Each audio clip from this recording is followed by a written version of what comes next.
Stress की वजह से आपके पेट में इश्यूज हो सकते हैं। Yes, absolutely. And one of the most common causes.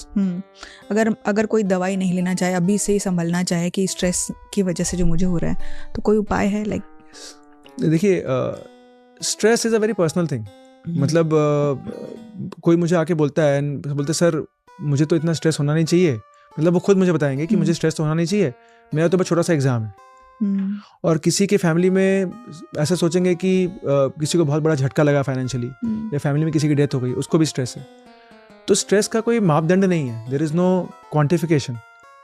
छोटे सी बात पर भी आदमी को छोटा स्ट्रेस हो सकता है, पर उसके लिए वो बड़ा है. और बहुत बड़ी बात पर भी बहुत लोगों को स्ट्रेस नहीं होता. तो it's a very personal subjective feeling.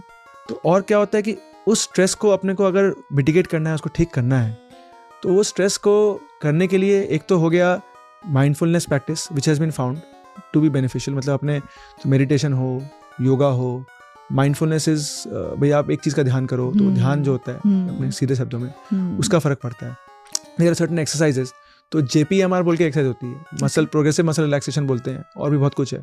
तो relaxation exercises, even exercise, simple सीधा एक्सरसाइज भी जो होता है वो स्ट्रेस कम करता है. तो बहुत कुछ है मतलब चीज़ों का, मतलब there is, but mainly it is your own way. मतलब आप सबके लिए अलग है, बट खुद को करना पड़ेगा.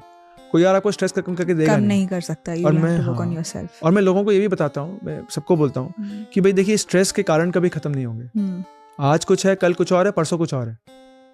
बट वो तो हमेशा ही रहेगा, कुछ ना कुछ लगा हुआ. हम लोगों को फील होता है कि भाई आज ये खत्म होगा तो कल कुछ और, कल सब ठीक हो जाएगा, ये वी पास दिस एग्जाम. हम लोगों को बोला जाता था भाई तो MBBS पास कर ले, लाइफ सेट है. वो होता नहीं है, because ultimately you and up with something.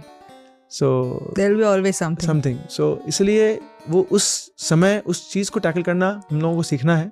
And there are mental health professionals, there are psychologist, counsellors, बहुत हेल्प करते हैं वो लोग. बिकॉज कई बार ना सिर्फ बोल लेना भी इनफ होता है. अगर मैं अपनी तकलीफ को बोल भी लूँ ना, किसी दोस्त को या किसी को भी, या काउंसलर को भी, उसी में मन हल्का करके भी बहुत लोगों का स्ट्रेस वहीं कम हो जाता